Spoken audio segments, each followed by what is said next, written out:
Aren't they better than they look? Hey campers, George here with Mary. We were on a little break and we were looking at this and these. Yeah. The Ideal Company. I found I had a whole bunch of them. Let's check them out.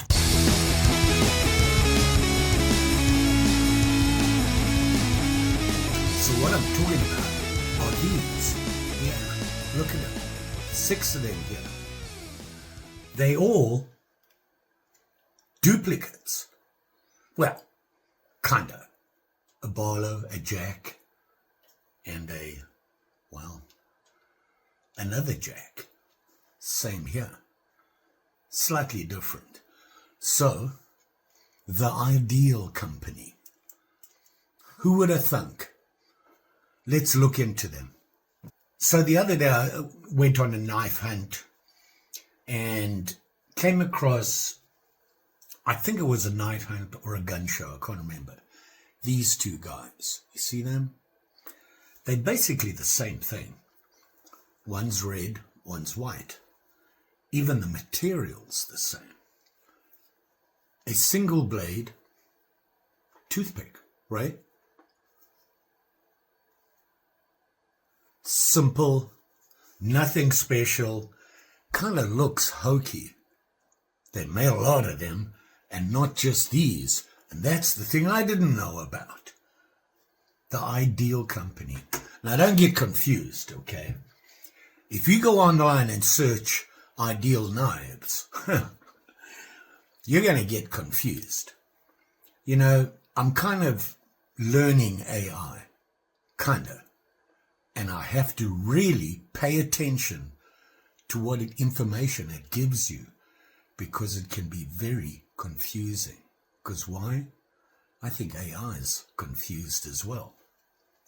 I typed in Ideal Knife Company and it came out with Fixed Blade Hunter Ideal Knife.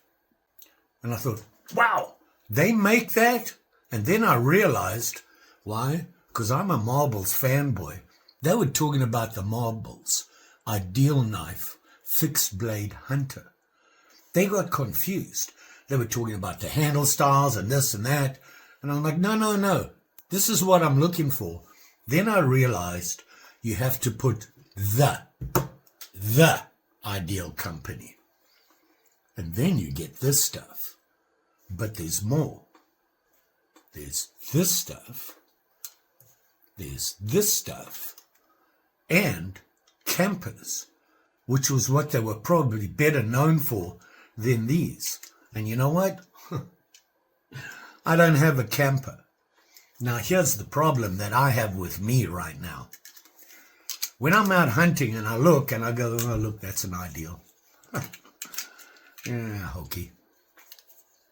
Now I'm thinking, wait a minute, maybe I need to look into these guys a little bit more. They made all sorts of knives. Who's the Ideal Company? Well, the Ideal Company was in Rhode Island and they started around 1926. Yeah, that long ago. And they were in business until, my memory's not what it used to be.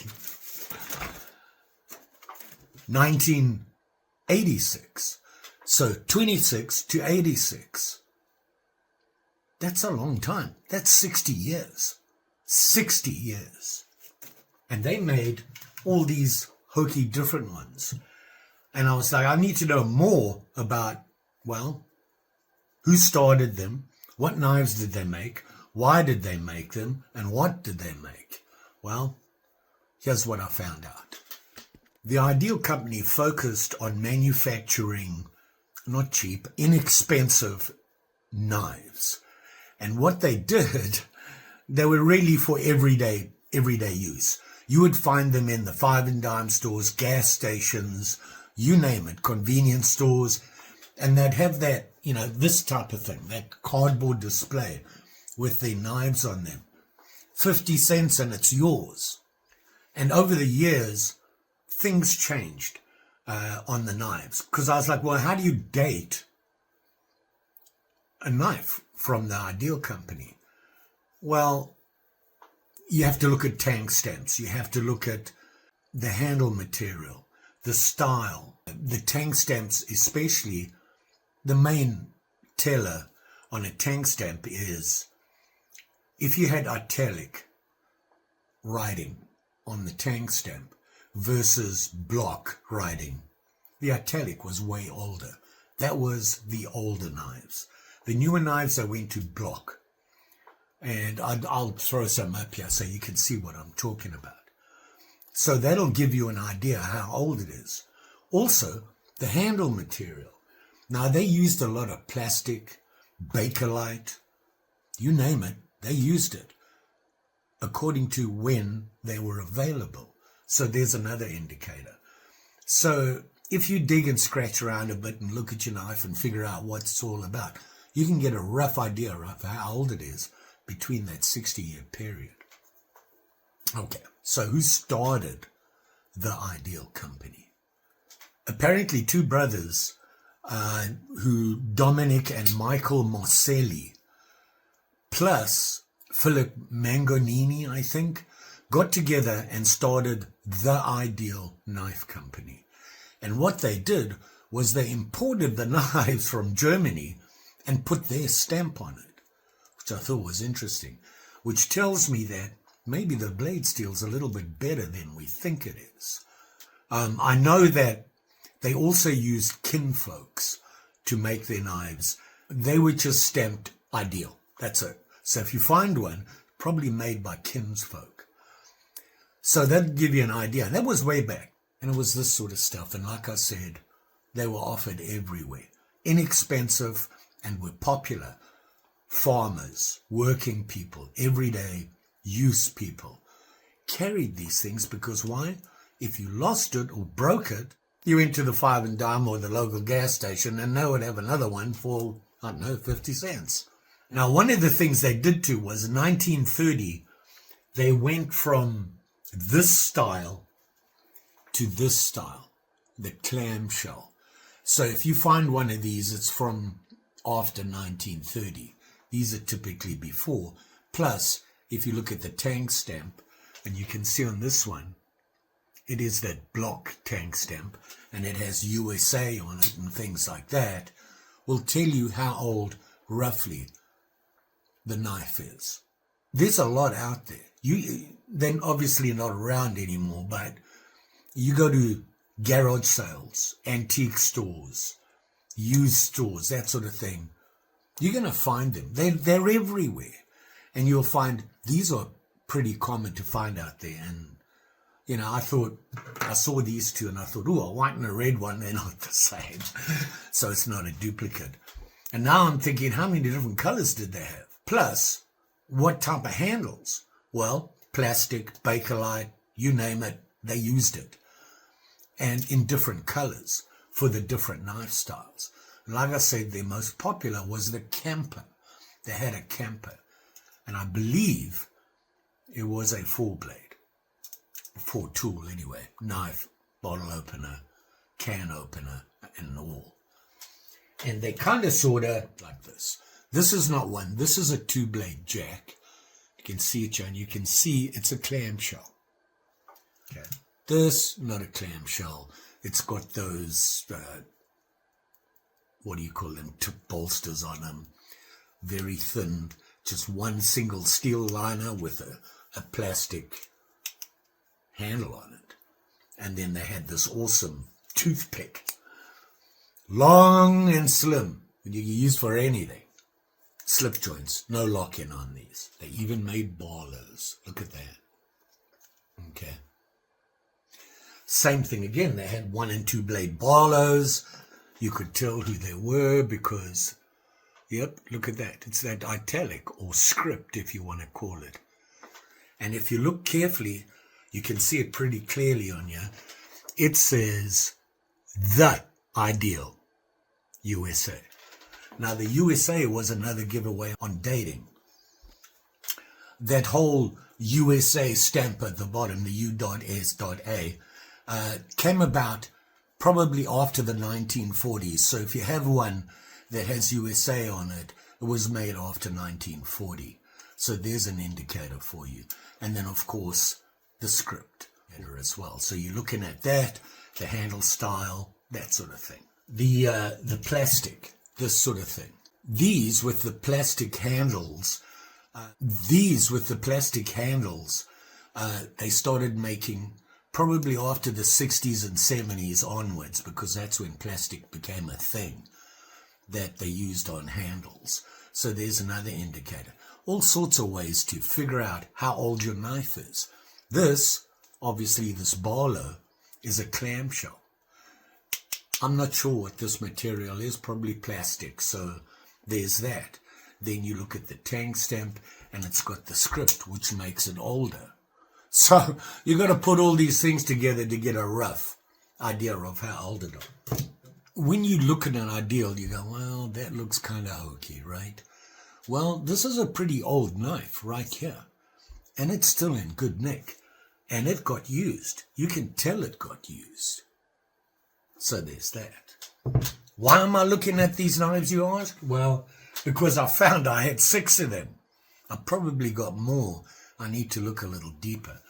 But what I was thinking was, look at these two. And when I looked a little closer, if you look at these two, okay, they're basically the same thing.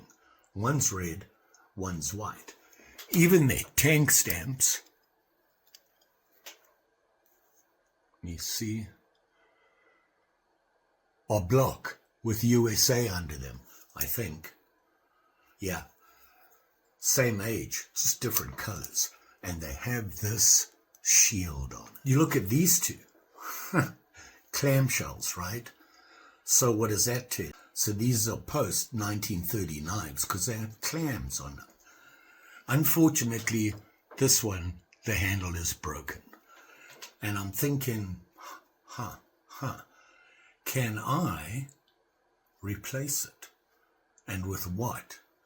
And this is basically, you can see it has that familiar, kind of rounded, not very, it's kind of hokey when you compare it to this one. See that? Can you see the differences in these knives? Okay.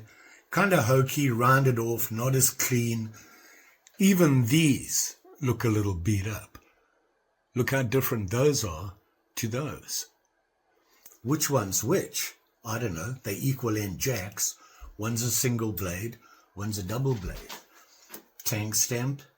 This one, italic with USA. So there you can date it there. This one, italic with USA. See that?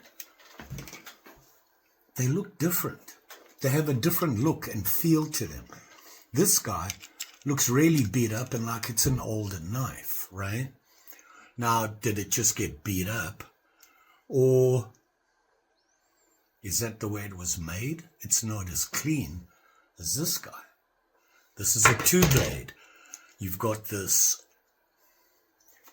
pen blade and this clip, just like this one, right? They look the same, those clips, right? Well, not quite. If you look carefully, I'm going to try and show you this. Look at the ricassos. They're different. This one's angled and this one is fairly straight. But they're pretty cool and they're pretty well made, at least on a colonial level. And I'm looking at the steel and thinking, oh, German, wow, this could be pretty cool. So here's what I want to do. These two single blade jacks or toothpicks, if you want to call them, are very cool.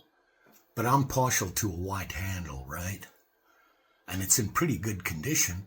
Just needs a good clean and sharpen. This guy is red, okay, pretty beat up. Look at the blade. Ooh, and it sticks in there. It needs some work. Not only that, we got a broken handle. So I'm thinking, there's a project, right? why don't we put a different handle on it? We're not going to get all fancy with it. I'm actually thinking I have some G10. See this?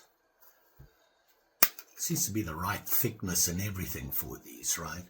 And I thought, what colors do I have? This is all I have. Blue and green. And to be honest, I don't know which one to choose. And I'm thinking, let's do something different and make it blue and green. Green on one side, blue on the other. Ha! And now, so I think that's what I'm going to do with this guy. These guys all need to be cleaned. It's not going to take a lot, and it's just a clean polish and sharpen, except this guy who has a broken handle. What to do, right? Well, I'm going to put him on hold for a while because I'm actually thinking wood handles. But I don't want the video to be 4.5 hours long. So this is a project coming up. Let's have at it. Before we get into it, I just want to show you something on these Barlows. They look exactly the same. Almost. That pen blade, if you look carefully at them, look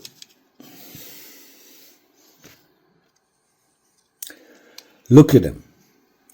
This guy seems bigger and slightly different, and the nail neck that's thinner than that nail neck, if you can see it.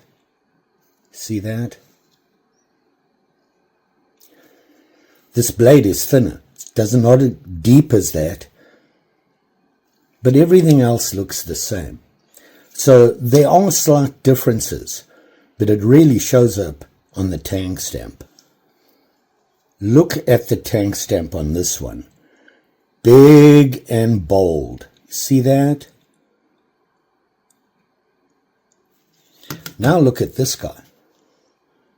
It's barely readable. It's not even close. The USA is barely readable. It's like they messed up the stamp.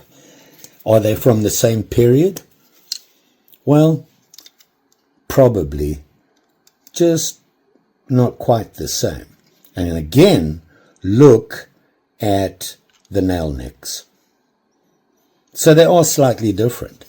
So probably from a couple of years apart. Not much. And that's the Barlows. We're just going to clean these guys up. Oh, and notice as well the backs. There's no ricasso, so it's a single edge. Keep that in mind when you sharpen it. So these 4 guys here will just get a clean shine and sharpen. Before and after pictures. And this guy is going to be taken apart, cleaned, sharpened, and rehandled. And that'll show you how I do the cleaning on the other ones. So here we have the G10. And I really like this material. And it's fun to work with. And it's thin. Which is always a plus. And as you can see, all I've done here is laid the handle on here. Like that. Marked it out. And I'm going to cut these out. I'll put these 2 together, cut out a rectangle and shape them as close as we can before we put them on. And then we're going to take this apart. I want to dip this. It's pretty icky. We'll take it apart, take the handles off, take the shield off, and clean it all up, make them nice and shiny, sharpen it, and rehandle. So let's have at it.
spring, nice and clean now. We're going to shine them up, but they got rid of all that nasty and stuff.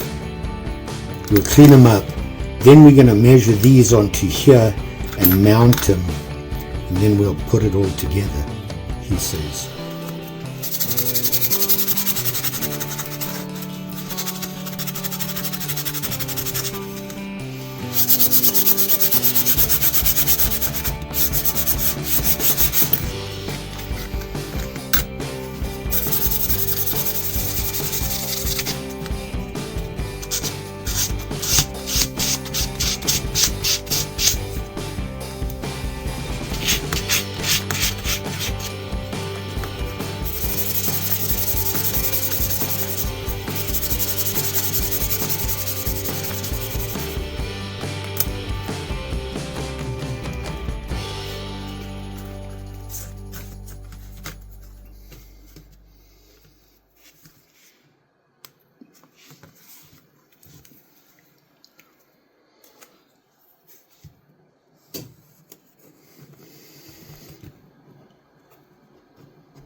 So there you go. That makes for a long day.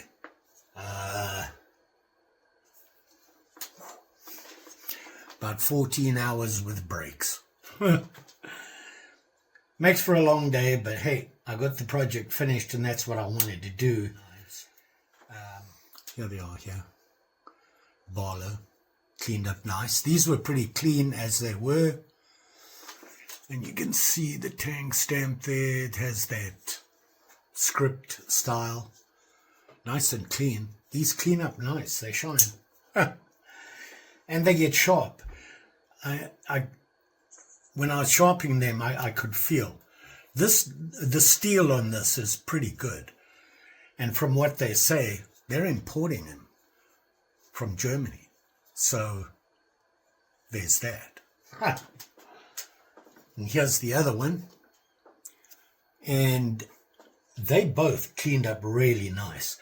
This was the one that was pretty bad. And you can see, cleaned up. Very nice. Very nice. Nice, plain, straightforward Barlow. Clamshell. Very nice. Working class knife. You know, these knives I split back in the day didn't cost an arm and a leg. Ha! So if you broke it or lost it, it wasn't going to break the bank. Here's the 2-blade jack. You can see the same thing again. This style, I like this idea of a working knife. Your EDC, everyday carry, beater knife that you use for everything. Black handle, silver. Right? Nice and easy. Very nice. Shined up nicely. And then this guy with the white handle, cleaned up very nice. You know, it sharpened up. This steel, ooh, it's very nice. I like it. I don't know what it is, but it's good steel. You can see cleaned up. And you can see the tang there. It's the block leather, so later. Very nice. Very nice little knives. Plain, straightforward. You won't even, look how thin they are. You're not even going to feel these in your pocket. And I will say the springs on these things are huge. They got some snap on them. I noticed it on the other one. Could barely open it until I oiled it, freed it up a bit, but still. And what I'm talking about is this guy. The green one. Well, blue. No, green. Ha! Who knows, right? It was a fun project. I learned some things, and that is, one, got to pay attention to what you're doing. One. It cleaned up very nice. Of course, when it's got oil everywhere here. You know, when you take a knife apart like that, you can really clean it up well, especially in the parts you can't see. You get rid of any hidden rust or anything like that. And of course my pinning, so-so. But it worked. Here's what I'm talking about. Look at that. And then, yeah, snappy little things. But what I did learn is I nearly cut myself there. Fortunately, it was on the other side of the blade, because these are sharp now. I forgot about the shield. Yeah. I should have put the shield on right before I pinned it and drilled the holes for it. Well, I forgot. So what I did was I bent the little pins that they had, the little hooks on the sides. I bent them over, kind of used my Dremel to make two little holes there, not all the way through, and then glued it in there. Hopefully that'll hold. And if you remember, this was the one with the red handle, you know, like this one. I went to go and have a look at the fisherman that I had. And I keep the fisherman and this style together. Well, I discovered, yep, I have an ideal in red. See the tang stamp? See it there? Nice and clean. I forgot I had this one. So I have a red, which is pretty cool because this was a red, except the scales were broken. And here we are. I've got a red, a green, a blue, and a white. Yeah, it's been a long day. Got us 6 little ideals, right? Pretty cool. You know, I was reading up on them, and people actually said back in the day they were junkers. People considered them beaters. You spent 50 cents or whatever on them, $1, and you did what you like with them. If you lost them or broke them, who cared? Well, they're not made anymore, and the longer you go, well, the more in the demand they are, because they get harder and harder to find. And I've been lucky. I've been given some and found some. And I got to tell you, I like these. They're kind of growing on me. One of the reasons is I'd be okay putting this in my pocket. No lock or not. The spring's so tight, there's no way it's going to pop out. And you know what? You hardly even feel that in your pocket. What can I say? And of course, you know, Barlow's. Nice 2-blade jacks, nice little carry, make a good worker. They're solid. They're solid knives. Certainly these ones are. These actually feel or look flimsy, but they're solid. I was shocked. So there you are. I learned something about the Ideal Company.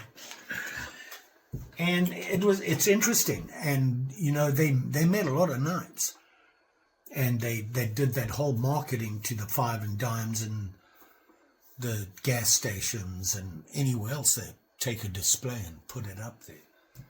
And considering how much you're paying for them, you know how many they got rid of, right? Well, not rid of, how many they sold. I know, talking to the guys at work, there was a couple of guys at work I was talking to about these. And, you know, I'm in Minnesota, we're in the Midwest. These guys are all come from farms, you know, farm boys. And they said their dad's granddad carried these all the time. Used them for everything. So there you go. You will be safe out there. These things sharpen up really good, so be careful when you're playing with them. Tape them up when you're cleaning them. Just saying. And don't forget, like, share, subscribe. You know the story. Pretty sure I'll be back. I've got a lot of projects like this going on. You know, you saw that bag that I had. I went through that bag and I'd packed a whole bunch of projects together. Now I've got to get through them. And of course I've got to remember why I put them in the same bag. Old age. I don't feel good. You can still got the chest thing going on. What do? You stay warm, you stay indoors, and you don't get sick. Just say. Thanks for watching. Always, always appreciate it. And we'll see you again soon.